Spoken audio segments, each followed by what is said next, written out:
Good morning everyone. Continue करते हैं enzymes आगे। अच्छा, ये एंजाइम्स को अपने को बहुत दिन लग रहे, मतलब आज का मेरे ख्याल से तीसरा या चौथा दिन है एंजाइम्स का। इसके बाद और एक एक दिन तो मिनिमम लगेगा ही, है ना, रीडिंग पकड़ के। तो ऐसा मत सोचना कि बहुत बड़ा टॉपिक है, लेकिन मैं क्या वीडियो छोटे छोटे बना रहा हूँ, 30-30 मिनट के वीडियो बना रहा हूँ ज़्यादा से ज़्यादा।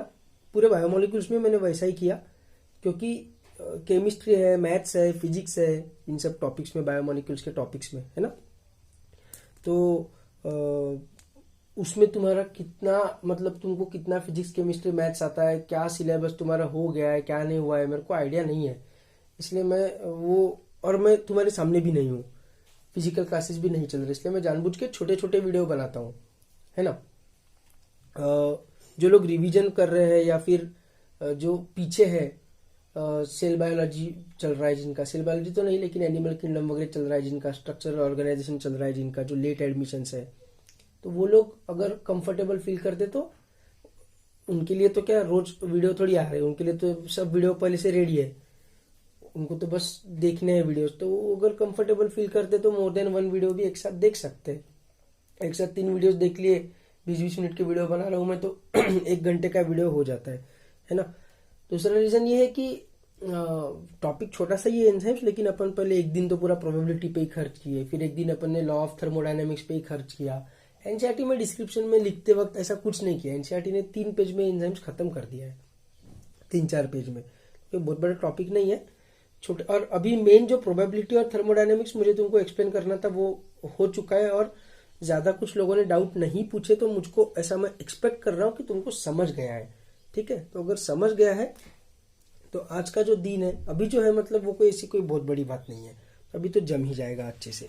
ठीक है, अगर प्रोबेबिलिटी और थर्मोडायनेमिक्स में कुछ भी डाउट होगा तो please keep on asking me दो। Okay, so let us move forward. अभी अपन ने क्या क्या देख लिया है अब तक? अभी तक अपन ने मैथमेटिकल बेसिस देख लिया है एंजाइम एक्टिविटी का, कि मैथमेटिकली चीजें कैसे काम करती है प्रोबेबिलिटी के हिसाब से, है ना। प्रोबेबिलिटी बढ़ानी होगी तो अपने को सैंपल साइज बढ़ाना पड़ेगा, सैंपल साइज बढ़ाने के लिए अपने को एनर्जी खर्च करनी पड़ेगी, बराबर है। पर अपने पास एनर्जी उतने अमाउंट में नहीं है, तो दूसरा उपाय अपन क्या कर सकते हैं, अपन एनर्जी सप्लाई करके प्रोबेबिलिटी बढ़ाने के जगह पे प्रोबेबिलिटी बढ़वा के एनर्जी की रिक्वायरमेंट घटा सकते हैं। एनर्जी बढ़वा सकते हैं बोलना गलत है ना, एनर्जी थोड़ी बढ़वाएंगे अपन, एनर्जी मिल नहीं रही है अपने को, सप्लाई करनी पड़ रही है, लेकिन फिर उस सप्लाई की जरूरत कम पड़ जाएगी, दैट वी कैन डू, है ना। तो ये एक बात हो गई। ये मैथमेटिकल एस्पेक्ट अपन ने देखा। दूसरा अपन ने इसका फिजिक्स का एस्पेक्ट भी देखा था, लॉज ऑफ थर्मोडायनेमिक्स वगैरह वाला। ठीक है, कि कैसे एब्सोल्यूट जीरो पे रीच करना चाहता है हर कोई, एंथैल्पी एंट्रोपी, एंथैल्पी यानी हीट कंटेंट, एंट्रोपी तो मैंने तुमको नहीं बताया था, फ्री एनर्जी, बराबर है।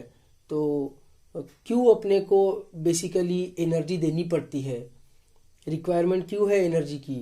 अगर सबस्ट्रेट और प्रोडक्ट, चलो प्रोडक्ट अगर अनस्टेबल रहा सबस्ट्रेट के कंपैरिजन में, जैसे glucose is getting converted to glucose 6 phosphate, तो उसमें तो क्या प्रोडक्ट अनस्टेबल है, सबस्ट्रेट स्टेबल है कंपैरेटिवली, बराबर है। तो वो तो सबस्ट्रेट प्रोडक्ट में कन्वर्ट होना ही नहीं चाहेगा, तो चाहेगा ही नहीं कि ऐसा हो, क्योंकि वो तो अनस्टेबल बन रहा है। तो वहां पर तो अपने को एनर्जी सप्लाई करनी ही पड़ेगी, वो तो थर्मोडायनेमिक्स के भाषा में नॉन स्पॉन्टेनियस रिएक्शन है, बराबर है।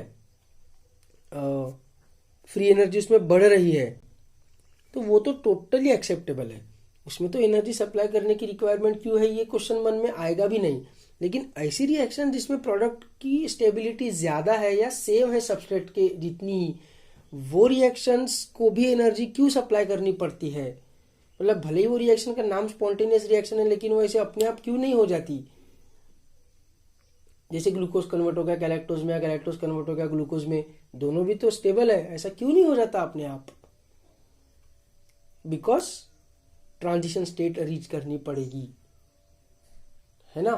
तो ट्रांजिशन स्टेट रीच करने के लिए एनर्जी तो सप्लाई करनी ही पड़ेगी।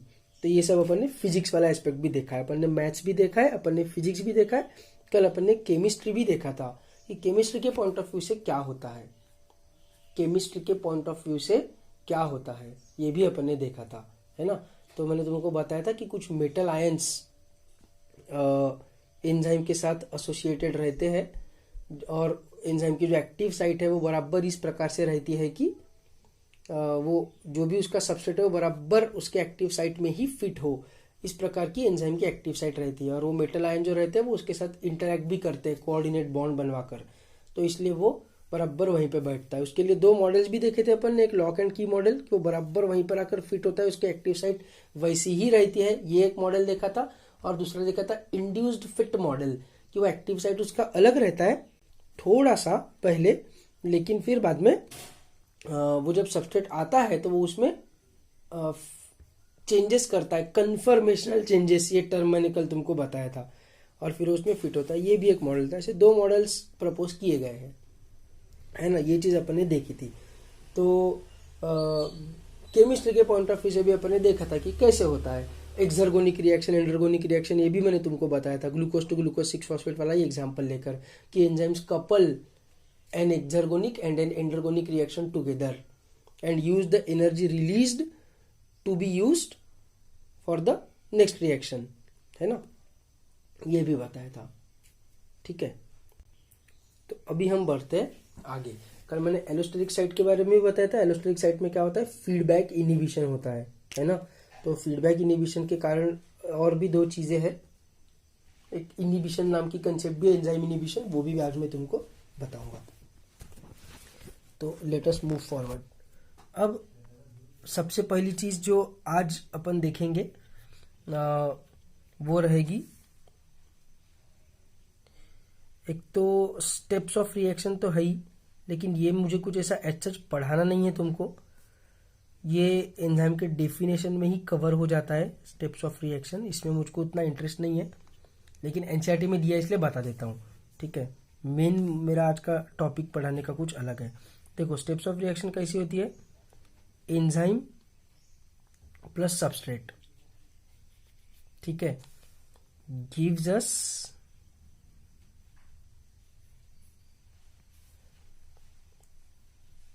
एंजाइम सबस्ट्रेट कॉम्प्लेक्स,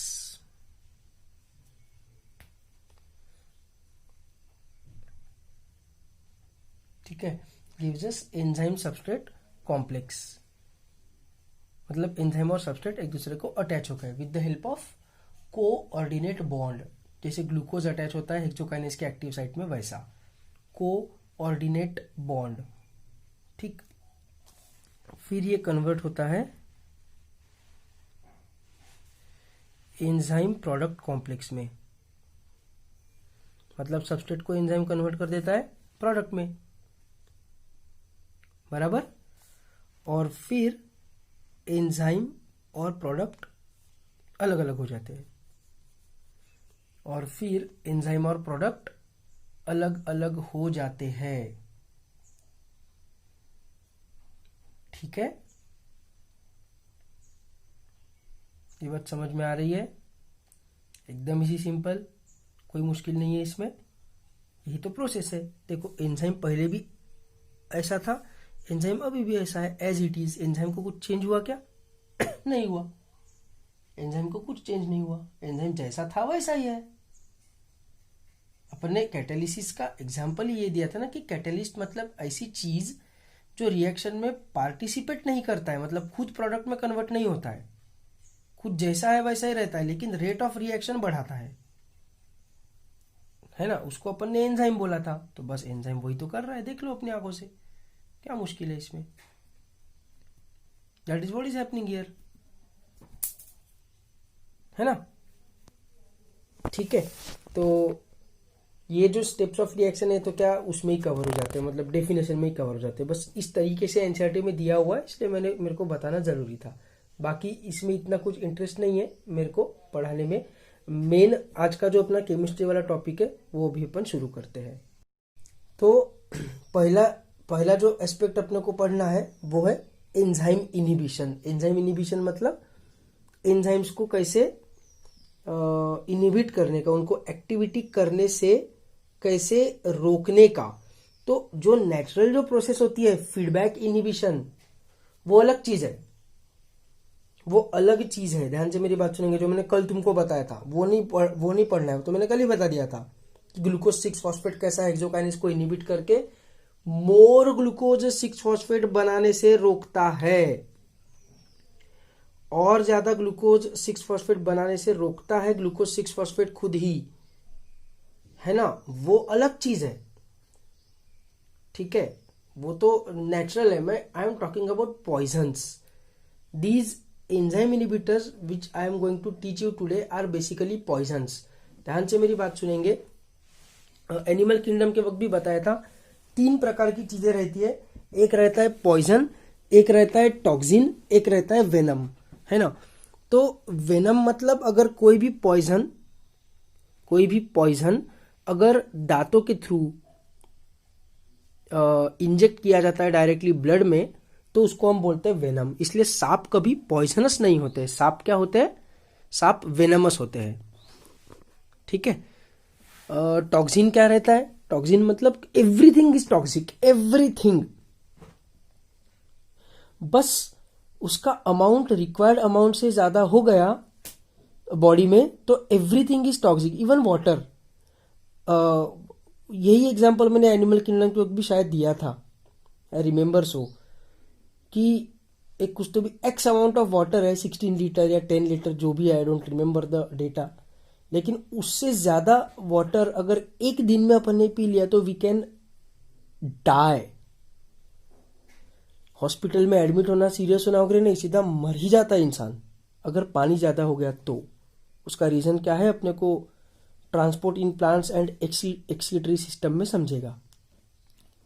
अगर कोई 12th वाले ये वीडियो देख रहे होंगे तो तुमको तो समझ में आ ही रहा होगा कि क्यों ऐसा होता है ना, वाटर एक्सेस होने से क्यों प्रॉब्लम होता है, ठीक है। और तीसरा चीज रहता है पॉइजन। तो पॉइजन में क्वांटिटी वगैरह मैटर नहीं करती है, या किस तरीके से बॉडी के अंदर आया ऐसा मैटर नहीं करता है, वो हमेशा बॉडी के लिए प्रॉब्लमेटिक ही रहेगा। वो किसी एंजाइम को ब्लॉक कर देगा, उसको अपन बोलेंगे पॉइजन। किसी एंजाइम को ब्लॉक करने वाले को अपन बोलेंगे पॉइजन। तो जैसे अब मॉर्टिन है, तो ये जो मॉर्टिन वगैरह होता है जो कॉकरोच के लिए या मच्छरों के लिए यूज होता है, तो वो उसमें ऐसा कोई तो भी पॉइजन रहता है जो उनके मच्छरों के या कॉकरोच के या जो भी अपन खेतों में इंसेक्टिसाइड पेस्टिसाइड यूज करते हैं, इवन वीडीसाइड जो दूसरे प्लांट्स को मारता है, वीड्स को, अननेसेसरी वीड्स को मारता है, वो सब केमिकल्स, वो सब जहर, वो सब पॉइजन्स यही होते हैं जो किसी तो भी इंपॉर्टेंट एंजाइम को इनहिबिट कर देते हैं और एक इंपॉर्टेंट रिएक्शन उस बॉडी के अंदर नहीं हो पाती है और वो ऑर्गेनिज्म मर जाता है। That is what poisons do. Poisons का काम यही है, enzyme inhibition.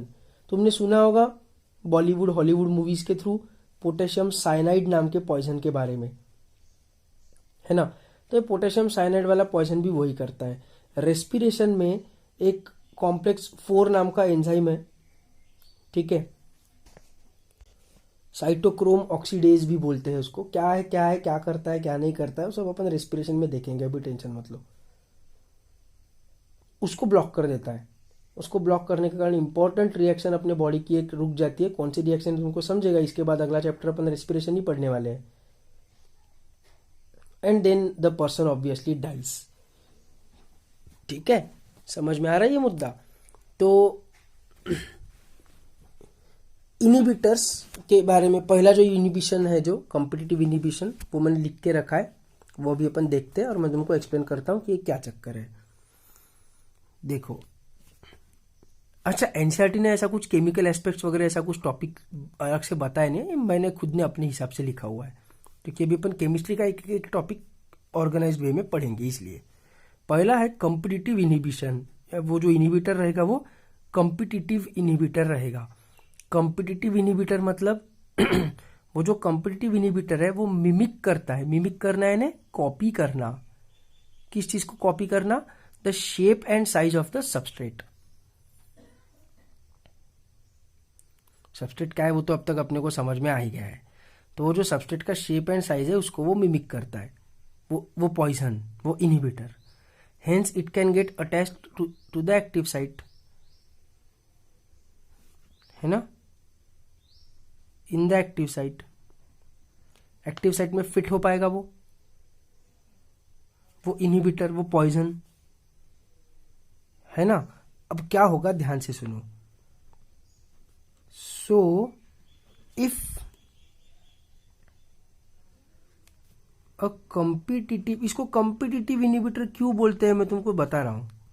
So if a competitive inhibitor enters the cell,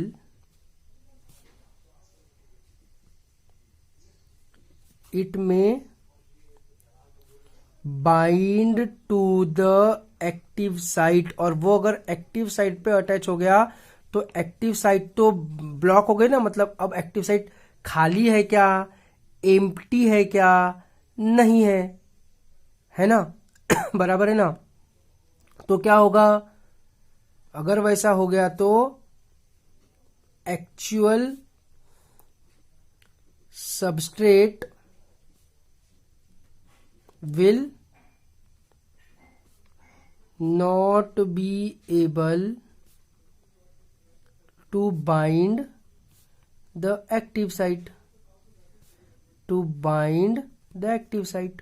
है ना। एक्टिव साइट पे कौन बाइंड हो गया, कॉम्पिटिटिव इनहिबिटर बाइंड हो गया। एक्टिव साइट पे कौन बाइंड हो गया, कॉम्पिटिटिव इनहिबिटर बाइंड हो गया। तो सबस्ट्रेट बाइंड हो पाएगा क्या। अरे क्लासरूम में तुम्हारा जो बेंच होगा, तुम्हारी एक जो प्लेस होगी, उस तुम्हारी प्लेस पे कोई दूसरा स्टूडेंट आके बैठ गया तो तुम वहां पर बैठ पाओगे क्या, नहीं बैठ पाओगे। और ये जो पॉइजन, ये कॉम्पिटिटिव इनहिबिटर जो एक्टिव साइट में जाके बाइंड हो गया है, उसको वो प्रोडक्ट में कन्वर्ट कर पाएगा क्या, ऑब्वियसली नॉट। ग्लूकोज की जगह अगर एक्स कोई तो भी उसका कॉम्पिटिटिव इनहिबिटर हेक्सोकाइनेस के एक्टिव साइट में जाकर बैठ गया, तो मेरे को बताओ वो ग्लूकोज 6-फॉस्फेट में कन्वर्ट कर सकता है क्या, उसको पॉसिबल है क्या, ऑब्वियसली नॉट, पॉसिबल ही नहीं है ना। तो भले ही वो एंजाइम को कुछ हुआ नहीं है, लेकिन अपने को प्रोडक्ट तो नहीं मिलेगा।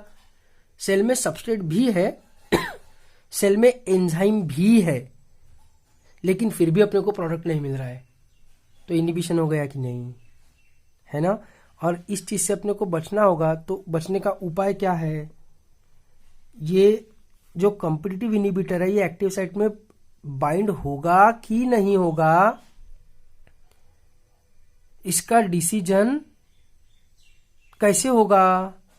तो ऑब्वियसली मतलब ऐसा भी तो हो सकता है ना कि सबस्ट्रेट बाइंड होगा एक्टिव साइट पे, इनहिबिटर ही जाके क्यों बाइंड होगा, तो वो किसके ऊपर डिपेंड करेगा। I think you know the answer जो चीज मैं 4 दिन से चिल्ला रहा हूं, वेदर द इनहिबिटर और the substrate, whether the inhibitor or the substrate binds to the active site depends, whether the inhibitor or the substrate binds to the active site, ये किस चीज के ऊपर डिपेंड करेगा, ऑन द अमाउंट।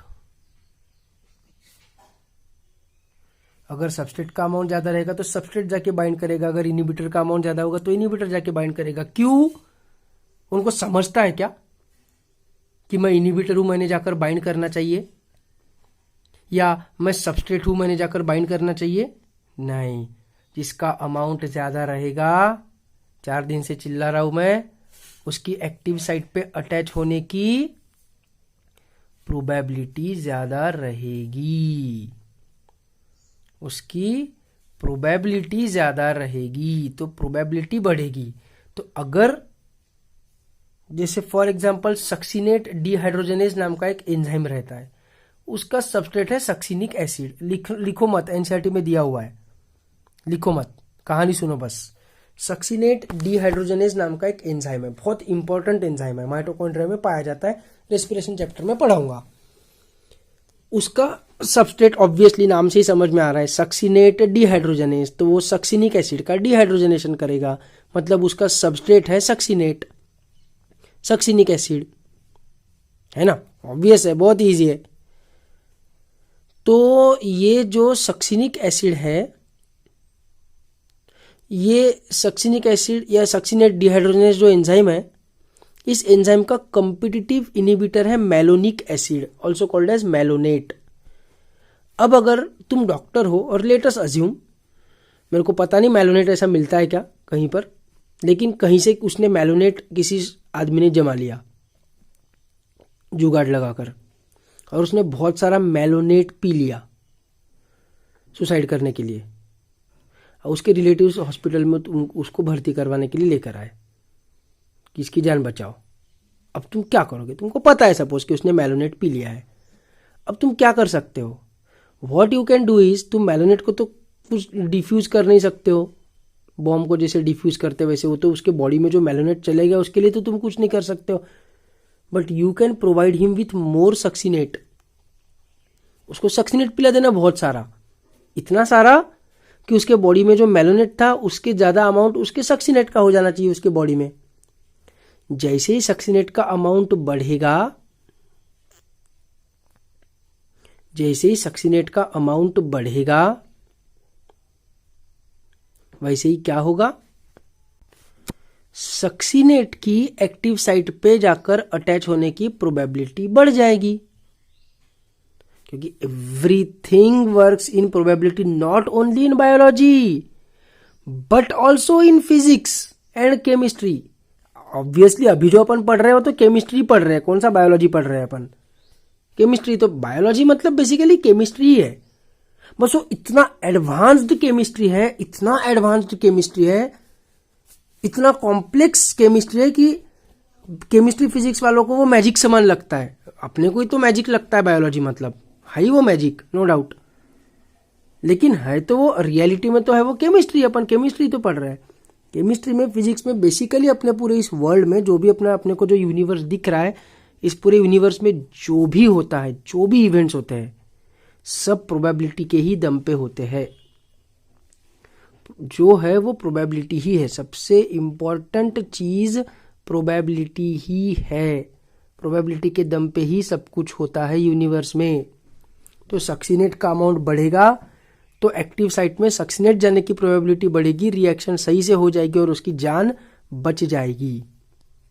ऐसा malonate कोई पीता नहीं है, कहीं पर हीट में या मॉर्टिन में वगैरह मेलोनेट रहता भी नहीं है, बट क्या मैं बोल रहा हूं तुमको समझ में आ रहा है ना कि इसका नाम कॉम्पिटिटिव इनिबिशन क्यों है, ये तुमको समझ में आ रहा है, क्योंकि वो सबस्ट्रेट और वो पॉइजन एक दूसरे के साथ कंपटीशन करते हैं कि पहले कौन एक्टिव साइट पे बैठेगा। जो पहले एक्टिव साइट पे बैठा वो जीत गया। पहले अगर एक्टिव साइट पे मेलोनेट बैठ गया तो वो सक्सिनेट डिहाइड्रोजनेज वाली रिएक्शन रुक जाएगी और वो पर्सन मर जाएगा। अगर सक्सिनेट जीत गया तो वो पर्सन बच जाएगा। सिंपल बात है, ठीक है। कंपटीशन हो रहा है इसलिए इसको क्या बोला जा रहा है? इसको बोला जा रहा है कॉम्पिटिटिव इनहिबिशन। कॉम्पिटिटिव इनहिबिशन, ठीक है। इसका एग्जांपल मैंने अभी तुमको क्या बताया, वैसे एनसीईआरटी में दिया हुआ है। एनसीईआरटी का एग्जांपल है कि मेलोनेट, ये मैं नेट क्यों लिख रहा हूँ? मेलोनिक एसिड को पता है ना, आयनिक फॉर्म जो रहता है एसिड्स का उसको ATE बोलते हैं।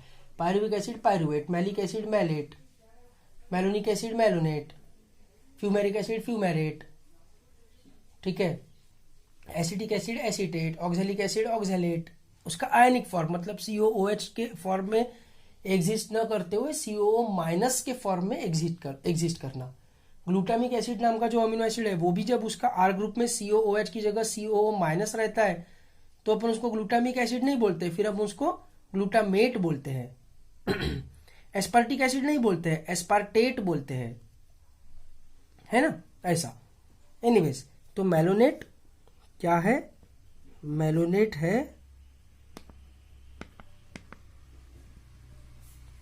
Competitive inhibitor. किसका? सक्सिनेट डिहाइड्रोजनेस का। सक्सिनेट डिहाइड्रोजनेस का वो क्या है? Competitive inhibitor. कौन? मैलोनेट। ठीक है, समझ रहा है? दूसरे प्रकार का जो इनहिबिशन है, अरे यार एक सेकंड, सॉरी, इसको मैंने नंबर 1, ये ए बी। दूसरे प्रकार का जो इनहिबिशन है वो है non competitive inhibition. Actually inhibitors 3 प्रकार के रहते हैं, कॉम्पिटिटिव, नॉन कॉम्पिटिटिव और अनकॉम्पिटिटिव। पर नॉन कॉम्पिटिटिव और अनकॉम्पिटिटिव में जो डिफरेंस है वो डिफरेंस मैं तुमको नहीं बताऊंगा, एनसीईआरटी में नहीं दिया है, तो अपन उसके डिटेल में नहीं जाएंगे। अपन दोनों को नॉन कॉम्पिटिटिव इनहिबिटर ही कंसिडर करेंगे। ठीक है, अनकॉम्पिटिटिव इनहिबिटर में तुमको पढ़ाऊंगा ही नहीं। Anyways the point is, non competitive inhibitor में क्या होता है कि, लिख लेता हूं पहले, देखो इसमें क्या होता है कि वो जो इनहिबिटर है वो अटैच होता है एलोस्टेरिक साइट में। अब एलोस्टेरिक साइट क्या है तुमको पता है, कल मैंने बताया था, है ना? एलोस्टेरिक साइट पे अटैच होने के कारण होता क्या है कि सबस्ट्रेट तो एक्टिव साइट में अटैच होगा और इनहिबिटर एलोस्टेरिक साइट में अटैच होगा, तो उनमें किसी भी प्रकार की कंपटीशन नहीं है। ठीक है, क्योंकि दोनों की पोजीशन ही अलग है ना। अरे तुम्हारी कंपटीशन किसके साथ है? उन लोगों के साथ जो नीट की तैयारी कर रहे हैं तुम्हारे साथ मिलके मतलब not necessarily your friends, all over India जो भी नीट की तैयारी कर रहे हैं उनके साथ तुम्हारी कंपटीशन है। इसलिए तो नीट का नाम कॉम्पिटिटिव एग्जाम है ना। कौन पहले पहुंचेगा एक्टिव साइट तक, मतलब मेडिकल कॉलेज के सीट तक, ये कंपटीशन है। लेकिन जो लोग आईआईटी की तैयारी कर रहे हैं या सीए की तैयारी कर रहे हैं या लॉ की तैयारी कर रहे हैं, लॉ के एंट्रेंस की, या एमपीएससी यूपीएससी की तैयारी कर रहे हैं, बैंकिंग एग्जाम्स की तैयारी कर रहे हैं, उनकी तुम्हारे साथ कंपटीशन है क्या? उनकी सीट ही अलग है, तुम्हारी सीट ही अलग है। तो this is worse than this. इसमें क्या होता है कि तुम कितना भी कुछ भी कर लो, कितना भी सबस्ट्रेट का अमाउंट डाल दो, तुम कुछ नहीं कर पाओगे। क्या करोगे बताओ? कितना भी सबस्ट्रेट डाल दो वो पॉइजन आएगा, मस्त आराम से एंजाइम के पीछे की तरफ एलोस्टेरिक साइट में बैठ जाएगा, एंजाइम के एक्टिव साइट का कन्फर्मेशन ही चेंज हो जाएगा। एक्टिव साइट का कन्फर्मेशन चेंज हो गया तो तुम्हारा जो सबस्ट्रेट है वो वहां पर चाह के भी अटैच ही नहीं हो पाएगा। कितना भी अमाउंट रहे सबस्ट्रेट का, तुम कुछ भी कर लो, वो अटैच ही नहीं हो पाएगा। और अगर वो अटैच ही नहीं हो पाएगा तो फिर काहे की रिएक्शन होगी? तो अल्टीमेट एंड रिजल्ट इसका भी वही है जो इसका है, दैट इज एंजाइम का इनिबिशन। और वो अगर बहुत इंपॉर्टेंट एंजाइम होगा तो फिर पूरे ऑर्गेनिज्म की डेथ। लेकिन रीजन दोनों का अलग अलग है। ये एक्टिव साइट में अटैच हो रहा है, ये एलोस्टेरिक साइट में अटैच हो रहा है, इसलिए सबस्ट्रेट के साथ कंपीट कर रहा है, ये सबस्ट्रेट के साथ कंपीट नहीं कर रहा है। Getting? Is this clear? Simple concept है एकदम, नॉट अ बिग डील। तो अगेन ये छोटा सा टॉपिक देखकर आज भी अपन रुकते हैं। ठीक है, छोटे छोटे टॉपिक ही मैं पढ़ा रहा हूँ क्योंकि मैं फिजिकली तुम्हारे सामने नहीं हूँ, उससे कुछ वैसे फर्क नहीं पड़ता। व्हाट्सएप पे मेरे को वीडियो कॉल कर देना अगर कुछ भी डाउट रहा तो, और वो डाउट मैं क्लियर कर दूंगा। ठीक है, don't worry about that. Anyways मिलते हैं अपन अगले क्लास में। अगले क्लास में अपन और भी कुछ केमिकल एस्पेक्ट्स देखेंगे, शायद अगले क्लास में खत्म ही हो जाएगा टॉपिक। ठीक है, तो तब तक के लिए गुड बाय।